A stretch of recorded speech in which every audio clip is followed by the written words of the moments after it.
Hola compañeros, buenos días, ¿cómo están?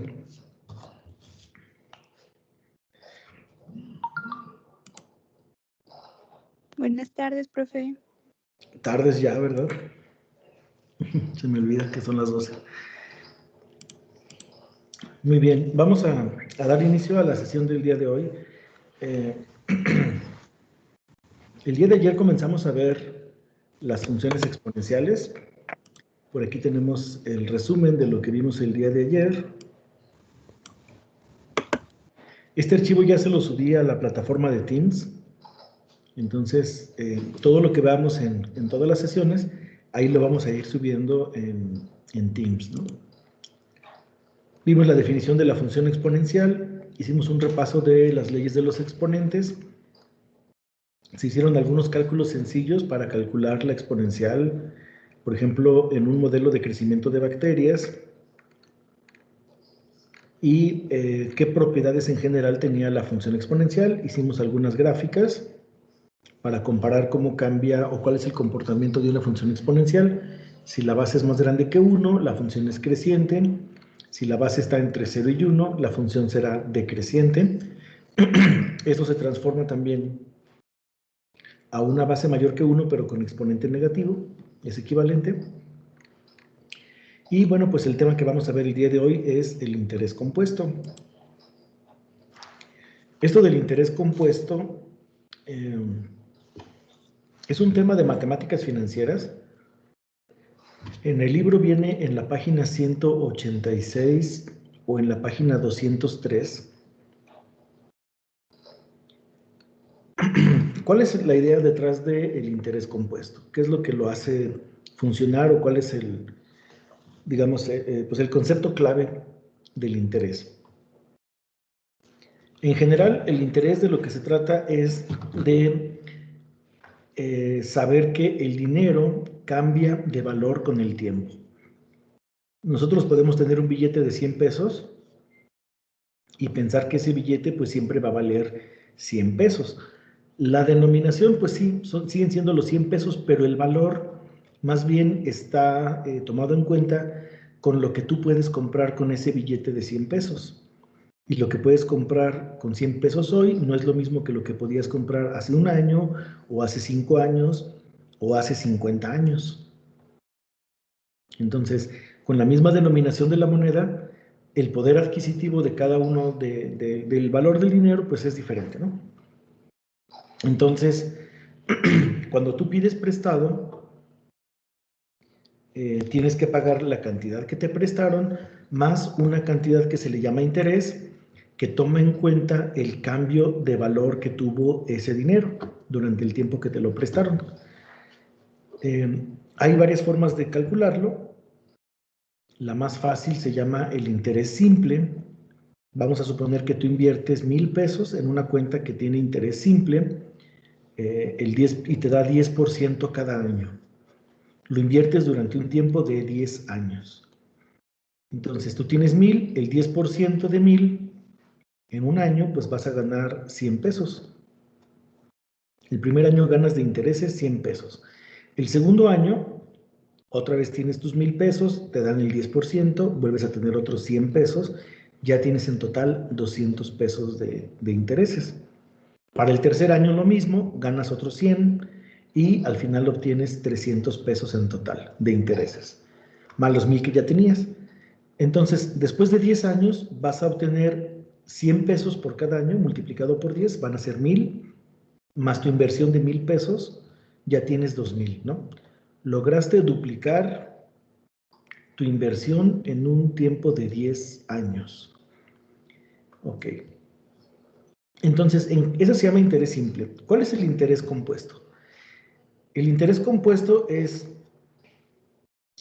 si yo invierto 1,000 pesos con 10% de la tasa de interés, el primer año me va a dar 100 pesos, ¿no? Igual que en el interés simple.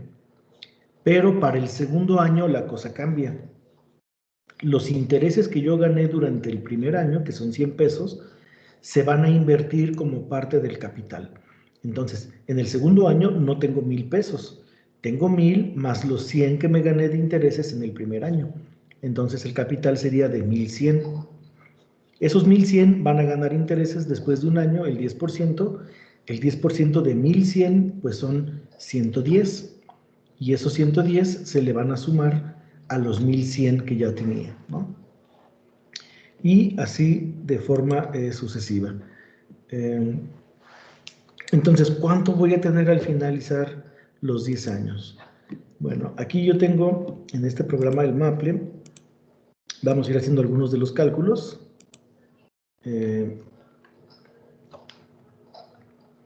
La inversión inicial se representa por la letra P. En inglés es el principal. Es una de esas palabras que son falsos amigos. En español no se traduce como principal, sino es el capital o la inversión inicial. Entonces tú tienes 1,000 pesos como capital inicial.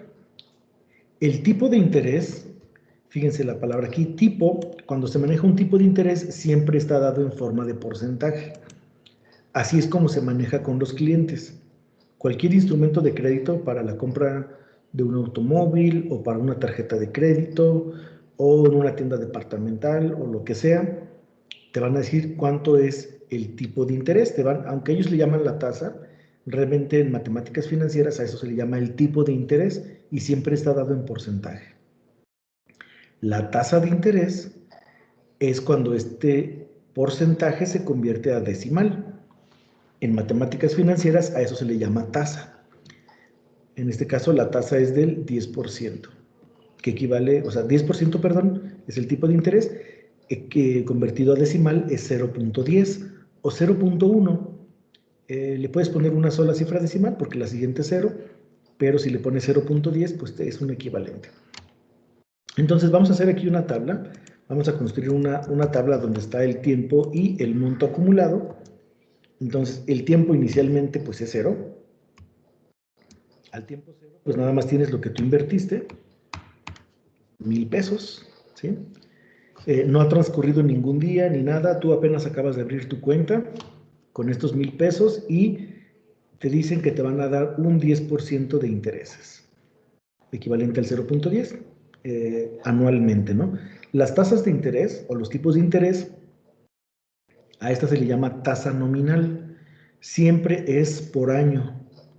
Aunque no te lo diga el problema, si nada más te dicen un tipo de interés o una tasa de interés, siempre es por año.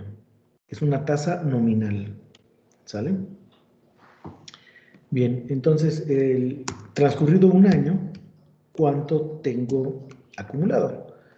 Pues voy a tener los 1,000 pesos que ya tenía, más lo que me gané de intereses, que es 0.10, el 10% de 1,000. Esos son 100 pesos, ¿no? Estos 100 pesos se los voy a sumar a los 1,000 que ya tenía y voy a obtener un total de 1,100. A esto se le conoce como el monto acumulado. Este es el monto después de un año. En el segundo año, la inversión ya no son 1,000 pesos. La inversión son lo que yo gané en el año anterior, que son 1,100, el 10% de esta cantidad. Sería 0.10 multiplicado pues por los 1,100. El 10% de 1,100 son 110. 110 sumados a 1,100, pues te va a dar 1,210. A menos que me equivoque, y si me equivoco me dicen, por favor. Entonces serían 1,210. Lo que tienes al término del segundo año, este es el monto acumulado. Al término del tercer año, vas a tener 1,210 más el 10% de esa cantidad. El 10% son 121. 121 más 1,210 serían 1,331. ¿Vale? Y eso es el monto acumulado después de 3 años. Y esto puede continuar pues por la cantidad de tiempo que tú quieras. A mí me interesa saber cuánto se va a tener acumulado después de 10 años. Y tal vez me gustaría saber después de otro periodo de tiempo más grande, quizás después de 30 años o lo que sea, ¿no? 50 años, 80 años, etc. la cantidad de tiempo. Entonces, si yo repito este proceso, calculándolo año por año, pues me voy a tardar mucho. Entonces, lo que vamos a hacer es encontrar una fórmula que nos permita abreviar todas estas operaciones. Entonces, vamos a repetir este mismo ejercicio, tomando en cuenta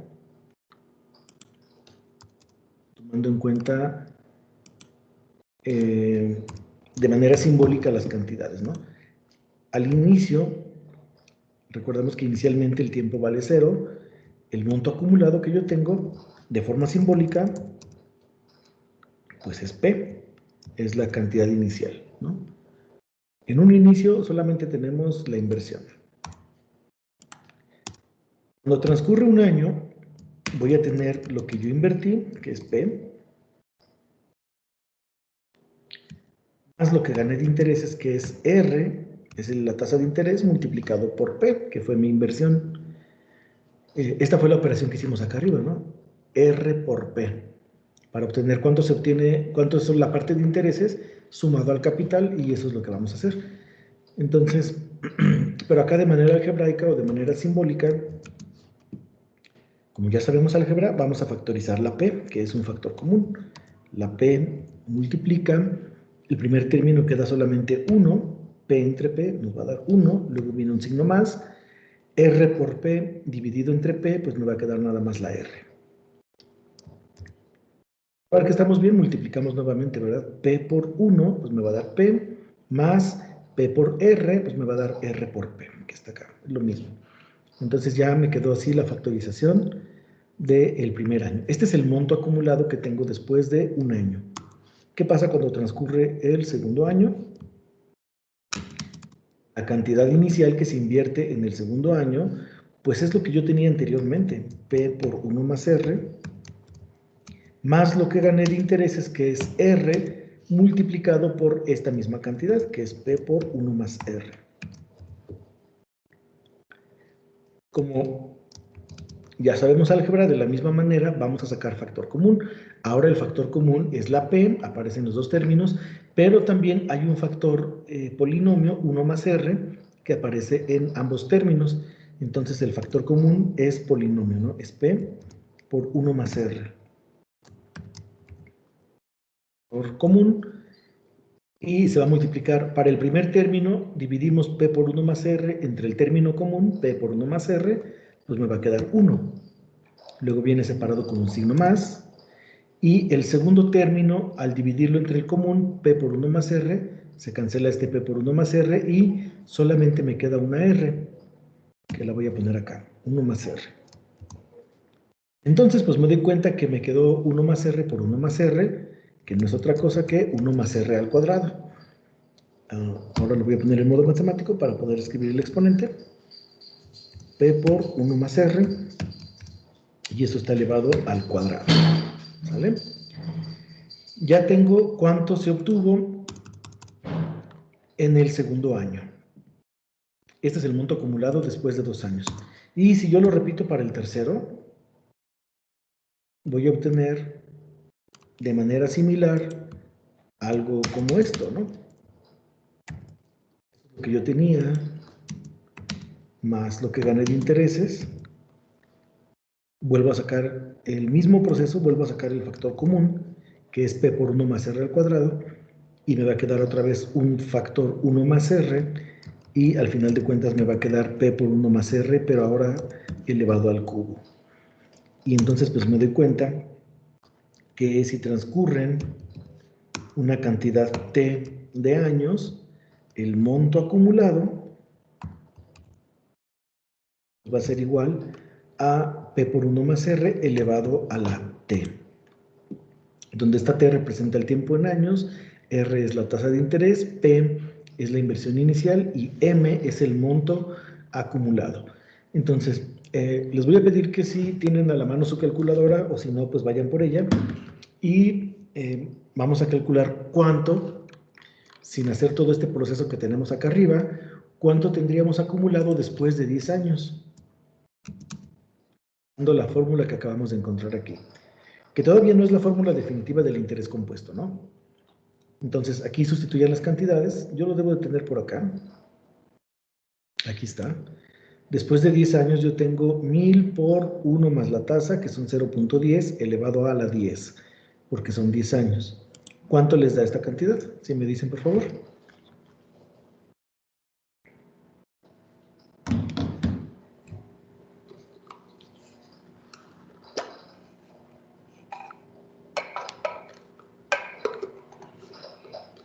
$2,593.74.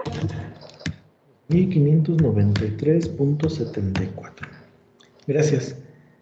Muy bien. Esta sería entonces la cantidad después de 10 años. Si se fijan, es más del doble. Con el interés simple, nada más eran 1000 de la inversión más 1000 de los intereses, teníamos 2000. Ahora con el interés compuesto se obtuvo una ganancia mayor, 2593.74. Yo aquí lo voy a hacer con el programa con el Maple. Aquí tengo las operaciones. 1000 por 1 más 0.10 elevado a la 10. Y entonces lo que obtenemos pues es exactamente lo mismo, 2593.74. ¿Qué pasaría si en lugar de hacerlo a esperar un año para que los intereses se conviertan en capital, lo hacemos por semestre? Es decir, la tasa de interés sigue siendo la misma, es el 10% en un año, pero la capitalización del interés o la conversión del interés va a ser cada 6 meses. ¿En qué se modifica esta fórmula? Bueno, si la conversión es semestral, yo voy a obtener una cantidad que se llama J. Esta J, miren, acá está arriba. Esta es la fórmula general que se obtiene para cualquier periodo de conversión.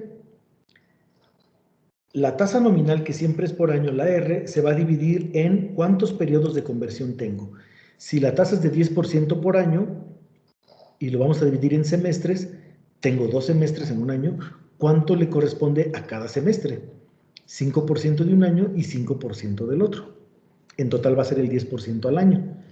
Entonces, la tasa de interés, la tasa nominal, se divide entre J, el número de periodos de conversión. Si es por semestre, lo voy a dividir entre 2. La tasa se divide entre 2, porque hay 2 semestres en un año. Pero el tiempo de la inversión se multiplica. Si la inversión va a ser durante 10 años y cada año tiene 2 semestres, voy a multiplicar 10 años por 2, me va a dar 20. En total la inversión van a ser 20 semestres o 20 periodos de conversión. Entonces, por eso es que la tasa se divide por cada periodo, mientras que el tiempo se multiplica por el número de periodos. Uno se divide y el otro se multiplica, ¿no? Las cantidades que están aquí, M representa el monto acumulado compuesto. Este monto acumulado es tanto la cantidad inicial como lo que tú ganaste de intereses. P es la inversión inicial o el capital inicial. En inglés les decía que se llama principal. En español no se traduce como principal, pero la P significa eso. R es la tasa de interés. Está dado en forma decimal. Siempre es una tasa por año. A los clientes se utilizan porcentajes y a esto se le conoce como el tipo de interés, ¿no? La T, que aparece aquí, va a ser el tiempo siempre expresado en años. Si te dicen que la inversión fue durante 18 meses, tú tienes que convertirlo a años. 18 meses es 1.5 años. Y J son los periodos de conversión, o también se les llama de capitalización del interés. Lo que quiere decir es que los intereses que tú ganaste se capitalizan o se convierten en capital. A eso se le llama la capitalización del interés. Y ahora van a ganar intereses para el siguiente periodo de inversión. Entonces, la J que aparece aquí va a valer 1 cuando la inversión sea, o la conversión sea anual. Si la conversión es anual, o sea, hasta el final del año, la J vale 1, que es como en el ejemplo que vimos primero. Si es por semestre, hay 2 semestres en un año, J vale 2. Fíjense que aquí no estoy contando que sean 10 años la inversión, solamente cuántos periodos de conversión tengo en un año. En un año tengo 2 semestres, ¿sí? El tiempo de inversión se contempla acá en el exponente, ¿no? No es para la J. Si son cuatrimestres, que son periodos de 4 meses, en un año hay 3, ¿no? Los trimestres, hay 4 trimestres en un año. Y así podemos ir con otros periodos. Hay 6 bimestres, hay 12 meses, hay 24 quincenas, hay 52 semanas y hay 365 días. Sin tomar en cuenta los años bisiestos. Si se tomara en cuenta los bisiestos, cada 4 años hay que agregar un día. Como es un día repartido en 4 años, tendríamos que ponerle 365.25, es decir, un cuarto de día le correspondería a un año. Y cada 4 años, pues se suma un día completo. Entonces, si tomamos en cuenta bisiestos, le ponemos 365.25. En la práctica no es necesario porque los bancos toman las fechas del calendario, cuándo abriste tu cuenta y cuándo haces tu retiro o hasta qué fecha vence tu instrumento de inversión y cuentan los días en el calendario. Se puede hacer con Excel o con un programa específicamente para eso. Se puede contar cuántos días hay entre 2 fechas. Es importante que vean, por ejemplo, cómo funciona esto del interés compuesto. Ahorita ya vimos cómo fue el monto acumulado después de 10 años con una conversión anual y para calcularlo por semestre, la fórmula se modificaría de la siguiente manera, ¿no? En un semestre tenemos J igual a 2 semestres en cada año y esta es la fórmula que me va a quedar para calcular el monto compuesto. La inversión P por 1 más R dividido entre J elevado al tiempo T multiplicado por J. Si me ayudan ustedes con su calculadora, ¿cuánto les da esta operación? Ahorita lo hacemos también aquí en el Maple. 2.653.2977. Ok. Vamos a checarlo acá. Aquí está 2.653.2977. Si lo redondeamos a centavos, ¿cómo nos quedaría? Serían 2 cifras decimales, ¿no? La siguiente cifra es un 7. Desde el 5 en adelante, aumentamos ese valor al siguiente decimal. En este caso tenemos un 7. Quiere decir que el decimal anterior aumenta. Como es 9, el siguiente entero es 0 y se pasa al 2, que vale ahora 3, ¿no? 2.653.30 es como nos quedaría si lo redondeáramos a 2 cifras decimales. Es muy importante que, por ejemplo, ustedes utilicen su calculadora, vean la diferencia con el anterior. Aquí no era necesario ponerle ningún paréntesis al exponente, mientras que aquí sí es importante que el exponente vaya entre paréntesis, porque si no les va a dar una cantidad diferente. Chequen con su calculadora si están obteniendo este valor.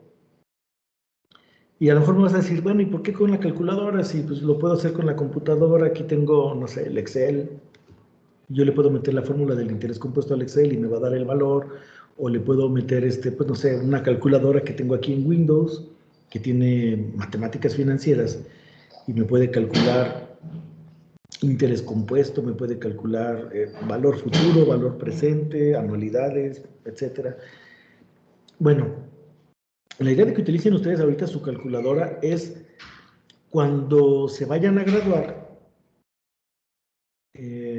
cuando ingresaron a la universidad hicieron un examen de admisión Ceneval, que se llama Exani. Cuando se vayan a graduar es un requisito obligatorio para que puedan titularse que hagan otro examen Ceneval de egreso. Se llama Examen General de Egreso de Licenciatura y también es del Ceneval. Entonces, en este examen no pueden utilizar ustedes una computadora, no pueden utilizar una calculadora programable o financiera. Tienen que utilizar una calculadora científica normal, sencilla, no programable ni graficadora. Entonces, estos exámenes se están llevando en la actualidad de manera presencial con las medidas sanitarias pertinentes, el uso de cubrebocas, caretas de preferencia, uso de gel antibacterial, con una distancia mayor a 1.5 metros entre los participantes, en aulas bien ventiladas y con poca cantidad de aspirantes, ¿no? Así es como se están llevando a cabo estos exámenes de gel. Es obligatorio como requisito de titulación. Entonces, ustedes tienen que practicar cómo hacer estas operaciones con su calculadora y les tiene que salir bien, ¿no? En este examen van a demostrar que ustedes sí saben utilizar la calculadora, que saben la jerarquía de las operaciones, que saben utilizar los paréntesis y que pues son capaces de obtener un resultado correcto, ¿no? Ya con la suficiente práctica, pues para que no tengan que estar comprobando en otro lado. Entonces, y bueno, les comentaba también, en los exámenes, en Blackboard, vamos a hacer los exámenes parciales, el examen final, el examen extra, todos estos, van a ser ejercicios de este tipo, de interés compuesto. Las cantidades se van a generar de manera aleatoria. ¿Cuánto se invierte inicialmente? ¿Cuál es la tasa de interés? ¿Cuáles son los periodos de conversión? ¿Durante cuántos años va a ser? Etcétera. Todo esto se va a generar aleatoriamente. No va a haber dos ejercicios iguales, todos van a ser diferentes. Y para introducir una cantidad es importante esto. En Blackboard los decimales se separan con una coma. A eso se le llama una coma decimal. En este caso, este resultado en Blackboard tú lo escribirías como 2653,30. Quedamos que se redondeaba a dos cifras decimales. Esa es la respuesta que tú tendrías que introducir en Blackboard para obtener la respuesta correcta. Obviamente le ponemos una pequeña tolerancia para que, pues a lo mejor si le pusiste punto 29, coma 29, pues va a estar bien, o coma 31 te va a dar bien, muy cerca del valor real, del valor exacto, digamos. Pero la respuesta va a estar redondeada a dos cifras decimales. A partir de aquí le ponemos una pequeña tolerancia de algunos centavitos para que, pues, si te alguna cosa en la calculadora, pues la puedas corregir fácilmente. Entonces, Profe, practiquen con su calculadora. Adelante. ¿por qué una coma? ¿Perdón? ¿Por qué la coma? Lo he visto en muchas partes, pero nunca me he explicado por qué la coma. Eh, Cuenta la leyenda que en la industria aeroespacial, antes, por ejemplo, el viaje a la Luna se hizo con cálculos muy rudimentarios. La bomba atómica en la Segunda Guerra Mundial, que requirió cálculos muy, muy importantes, no había calculadoras ni computadoras, las integrales se hacían a mano, pagaban $1 por cada integral, por ejemplo, en la Segunda Guerra Mundial, para llevar a las naves a las misiones a la Luna y a otras, pues se utilizaban muchos cálculos de forma manual. Y alguien escribió una cantidad decimal, pero con un lápiz, digamos, y el lápiz, el puntito no se veía. Entonces, imagínate que en lugar de 2653.30, sin el punto decimal serían 265.330, por no haber visto el punto decimal. Entonces optaron, en lugar de ponerle un puntito, ponerle una coma, para que sea más visible y evitar errores de ese tipo, ¿no? De que al escribir con un lápiz no se vean los puntos decimales. Entonces, cuenta la leyenda que así es como surgió el uso de la coma decimal, que lo han adoptado algunos países inclusive de forma oficial. Blackboard está configurado en el idioma español, pero castellano, como el que utilizan en España, y en el sistema europeo utilizan la coma como separador de decimales. Entonces, yo puedo cambiar el Blackboard para que utilice el punto decimal, pero la cosa es que nada más me lo va a cambiar en mi computadora.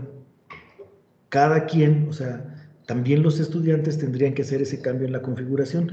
Y como es posible que algunos no puedan cambiar la configuración de su computadora, por muchas razones.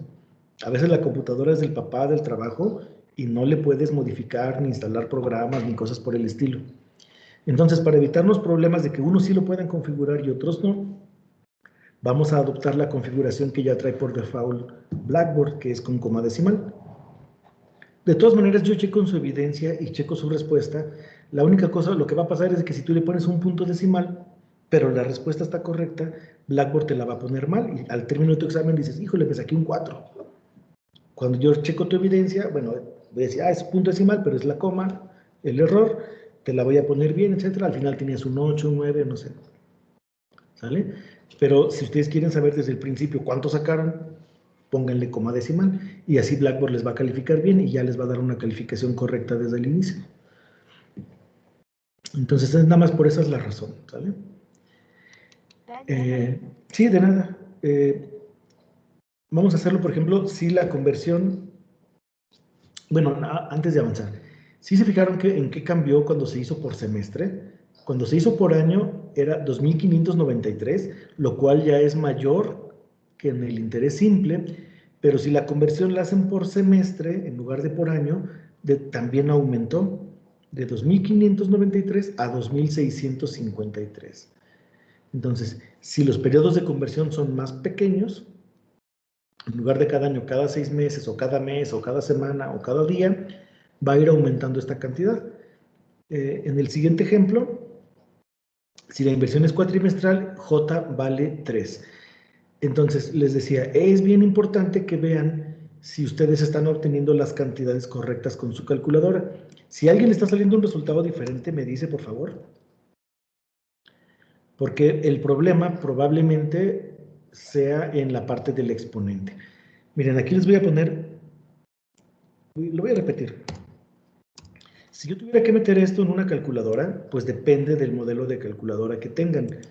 Yo la que normalmente he utilizado es una Casio, pero la notación es muy similar en las calculadoras Sharp o en las calculadoras, hay muchas genéricas ya más económicas, pero que tienen la misma notación que las calculadoras Casio que dominaron el mercado durante muchos años. Entonces, en una calculadora le pondrían 1000, aquí abren un paréntesis, para poner esta operación que tenemos aquí de 1 más 0.10 dividido entre 3, no es necesario utilizar ningún paréntesis. Pondríamos simplemente el 1 más 0.10 dividido entre 3. Las calculadoras tienen jerarquía de las operaciones. Primero se hace la división, después de hacer la división se va a hacer la suma. No es necesario paréntesis. Cierras aquí, o sea, un paréntesis dentro de este paréntesis no es necesario, quiero decir. Es un solo paréntesis para todo esto. Y luego viene la tecla donde ustedes se elevan a un exponente, que en algunas calculadoras viene como x elevado a la y, o viene a elevado a la b, o viene como un gorrito para elevar a una potencia, ¿no? Si no están obteniendo esas cantidades, probablemente el error esté aquí. En este caso, para ponerle 10 por 3, si le ponen paréntesis 10, cierran el paréntesis, abren otro y le ponen 3, les va a salir mal. Fíjense, vamos a analizar lo que está aquí. Aquí me está diciendo que hay una cantidad que está elevada a una potencia. Al elevar a la potencia, abro un paréntesis y tengo el 10. El 10 está en el exponente. Pero cuando cierras el paréntesis después del 10, también ahí termina la potencia. Entonces, esa cantidad al final se multiplica por 3. Este 3 no está en el exponente, sino que es un 3 que está acá abajo multiplicando a todo lo anterior. Si tú quieres que el 3 también esté en el exponente, lo que debes hacer es, pues, no utilizar los paréntesis de esta forma, sino abres un paréntesis para esta operación que va arriba, es 10, multiplicas con la tacha de multiplicar y luego el 3.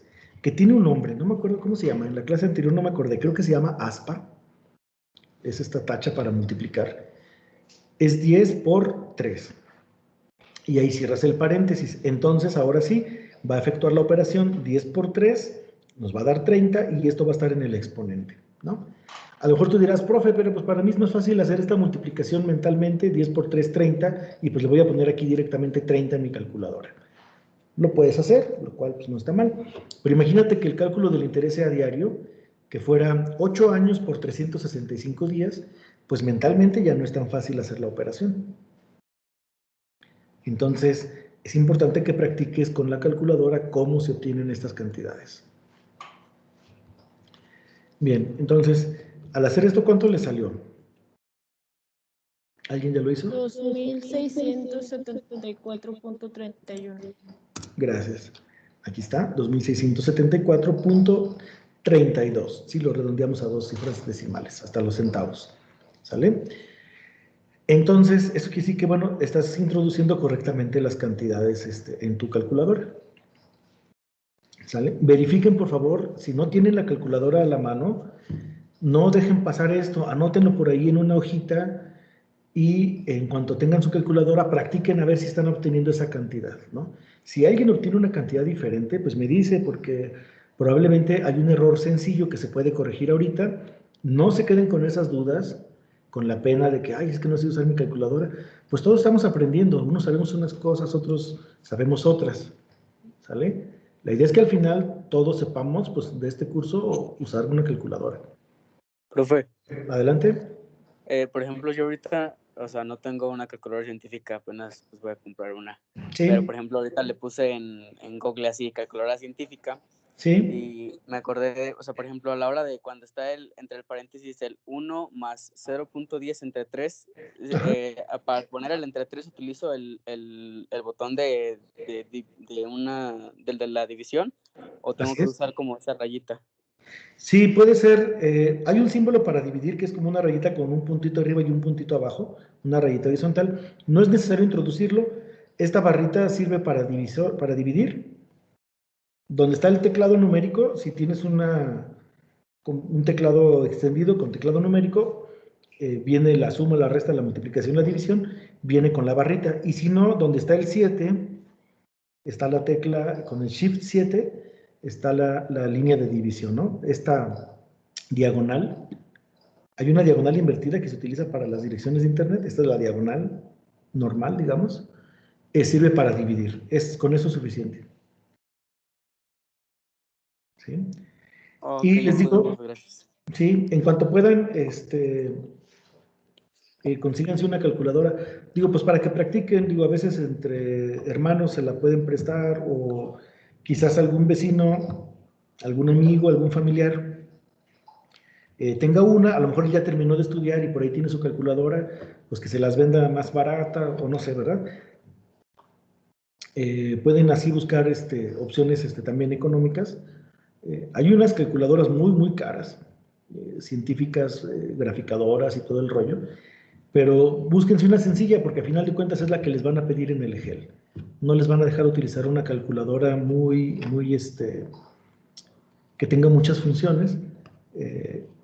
Les van a tener que utilizar una calculadora científica, pero de las sencillas, no programable ni graficadora.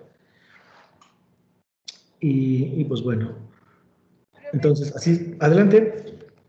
Es que, bueno, a mí me pasó que no puse los paréntesis cuando elevé el 10 por 3 y me salió otra cosa. Me salió como en 4,000 y tantos. Sí, por ejemplo, si le pones por 1388. Si le pones así el 3, este 3 está por fuera, aquí solamente el 10 está en el exponente y el 3 está multiplicando a la otra cantidad, entonces esta no es la cantidad correcta. Lo puedes corregir, si quieres utilizar paréntesis, abres un paréntesis para el exponente y abres otro juego de paréntesis para la multiplicación. Tendrías que ponerle 10, cierras el paréntesis, pero este paréntesis es para multiplicar, ¿verdad? Abres otro multiplicado por 3. Se cierra el paréntesis de la multiplicación y se cierra el paréntesis del exponente. Si te fijas, hay un juego de paréntesis externo que abarca toda la multiplicación. Así lo puedes poner y te debe dar correcto también. A ver, chécalo.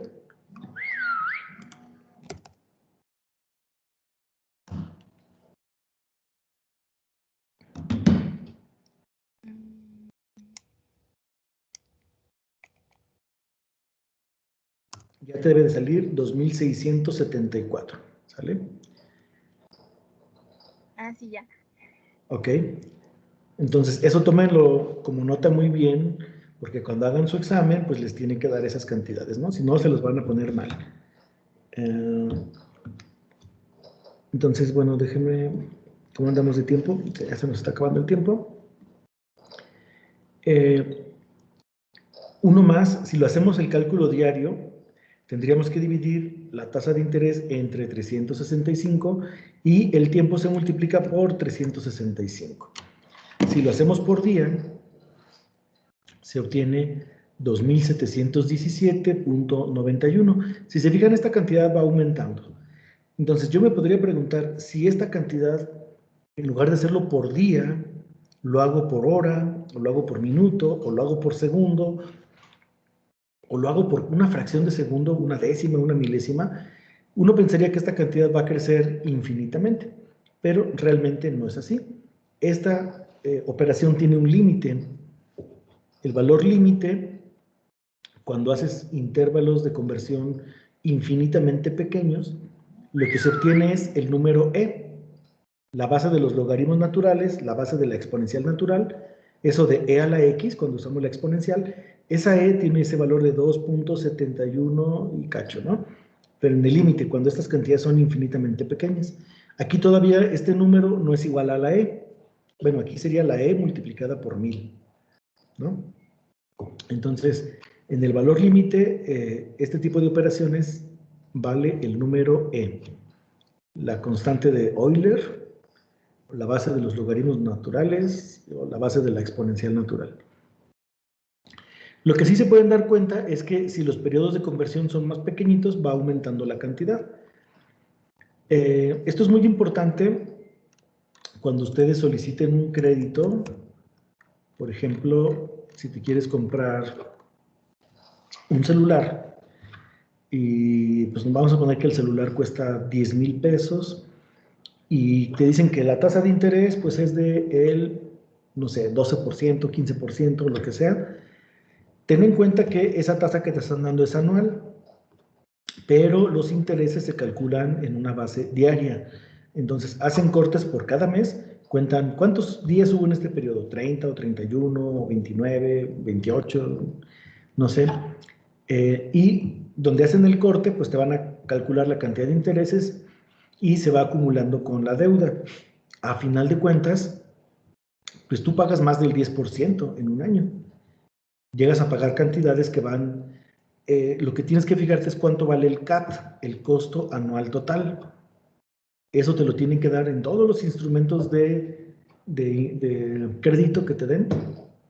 Una tarjeta de crédito, típicamente las que menos tienen CAT, el CAT menor es como del 45 o 50%, de ahí no baja. Y algunas llegan al 80%, 90%, 100%, algunas se pasan 105 o 110% al año. Al 100%, ¿qué quiere decir? Que tú vas a pagar el doble en un año de lo que te prestaron. Entonces, pues tú dices, el doble, pues es muy buen negocio. ¿Qué tal si yo voy a invertir al banco, llevo 10,000 pesos y en un año me van a dar 20,000? Pues no. Si tú haces una inversión, no te van a dar en la misma tasa de interés. Dice, si tú sacas un crédito, el costo anual puede ser del 80, 90 hasta el 100%. Pero si tú inviertes dinero como ahorro, a lo mejor nada más te dan el 5% o el 6% o el 7%, si te va muy bien.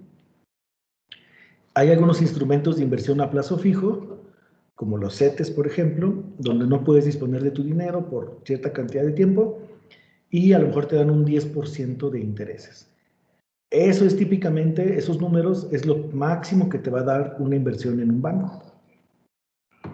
Entonces, si tú pides prestado, te cobran 80, 90, 100% de intereses. Si tú ahorras, nada más te van a dar como mucho el 10%. Para que tengan mucho cuidado, sobre todo, bueno, los que ya trabajan saben que con tu nómina te llegan también muchas ofertas de créditos. Saca una tarjeta de crédito, ya tenemos listo un crédito por nómina, ya tenemos, no sé, hay muchas cosas que te pueden ofrecer como instrumentos de crédito. Sean muy cuidadosos porque lo que te prestan es muy difícil de pagar. Una cosa es lo que uno gana y otra cosa es la capacidad de crédito que uno tiene. Normalmente los bancos, pues si ahí tienes tu nómina y saben ellos cuánto ganas tú, te ofrecen créditos que a veces superan tu capacidad de pago. De tal forma que pues te queda y dices, híjole, pues ya no me quedó para nada, todo se me va pues en la comida y la tengo que restringir un montón, en el transporte, la gasolina o los camiones, y lo demás todo se me va para pagar la tarjeta de crédito. Un celular que saqué de 10,000 pesos, pues todavía lo estoy pagando. Creo que ya hasta se me rompió la pantalla desde hace muchos meses, o ya me lo robaron, o ya lo perdí, o se me cayó en el excusado, qué sé yo. Ya ni siquiera tengo el celular, pero todavía lo estoy pagando. Entonces, en la medida de lo posible, pues traten de no caer en este tipo de créditos, porque, pues bueno, los costos son muy elevados. Si es posible, mejor ahorren, aunque se tarden un año, aunque andes un año con un celular modesto, pero al siguiente año, pues vas a tener un celular, pues a lo mejor de una categoría que tú querías, te vas a ahorrar mucho dinero, te va a quedar dinero para que te compres otras cosas y ya. Generalmente los créditos los debes de utilizar para cosas que no puedas comprar de contado. Por ejemplo, un automóvil, pues a lo mejor no todo el mundo tiene en la bolsa el costo de un automóvil, de que pues ahorita voy y me compro un carro. Entonces, pues lo sacas a plazo y pues te van manejando diferentes tasas de interés, lo vas pagando. Una casa, en el Infonavit, por ejemplo, anda la tasa de interés como en el 13%. En los bancos anda pues en el 10%, 9%. Si eres joven, tienes buena capacidad tienes buen historial de crédito y todo eso, hay tasas de interés para hipotecario, digamos, para comprar una casa en el 8%, a lo mejor 7,75%. Son las tasas de interés más pequeñitas que hay para un crédito hipotecario, pero son créditos a 20 años o 30 años.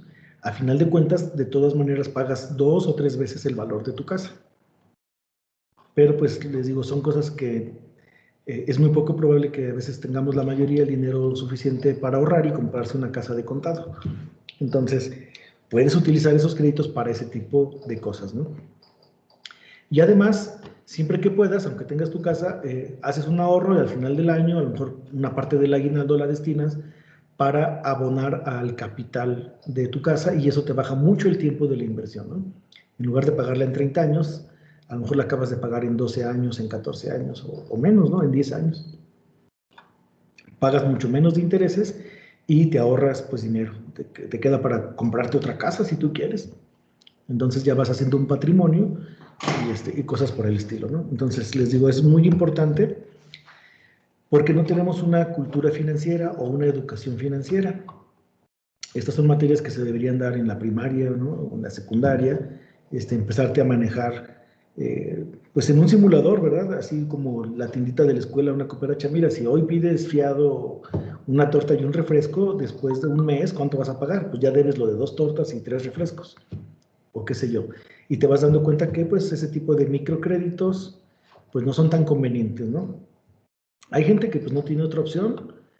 De repente te sale alguna emergencia familiar por un gasto médico o lo que sea, las inscripciones a la escuela de los niños y se echa mano de este tipo de instrumentos de crédito, pero al final de cuentas pues se vienen pagando bastante caros, ¿no? Les digo, esto es una cuestión muy personal, cada quien conoce su propia situación. Lo que les digo y les recomiendo es de que en la medida de lo posible pues traten de no utilizar estos instrumentos de crédito de forma, digamos, inconsciente. Bueno, no quise decir inconsciente, sino es muy fácil y les digo, es muy, se liberan endorfinas, ¿no? Le llaman. Es muy padre enrogarse, mira, ya fui y me compré no sé qué cosas y te da una emoción bien padre, pero después llega el momento de pagar, ¿no? Es entonces donde vienen los dolores de cabeza. Pues seamos conscientes realmente de la capacidad de pago que tenemos y pues y utilizar esos créditos pues para algo que realmente sea muy, muy necesario. Eso es lo que yo les puedo decir.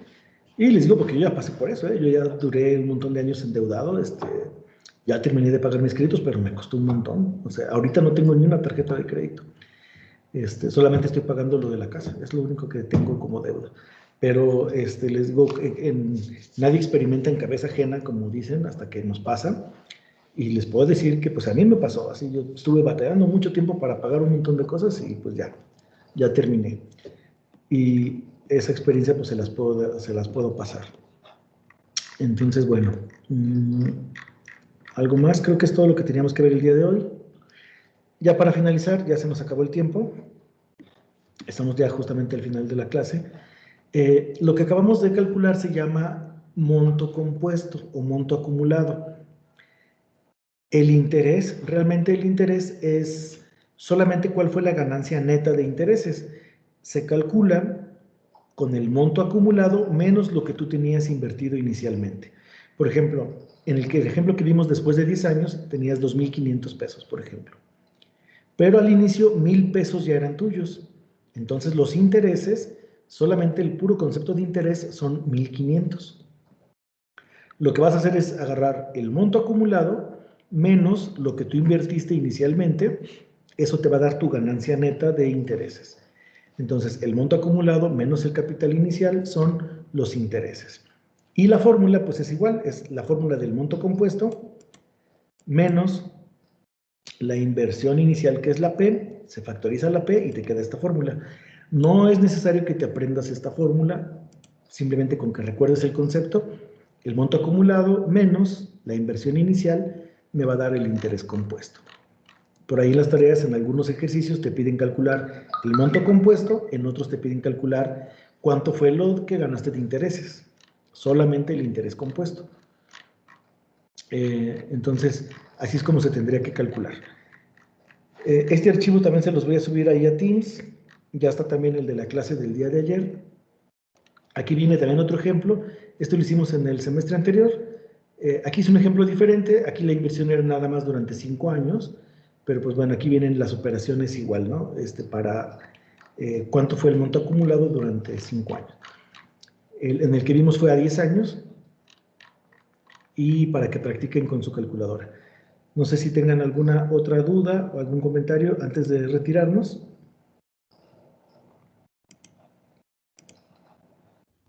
No, profe.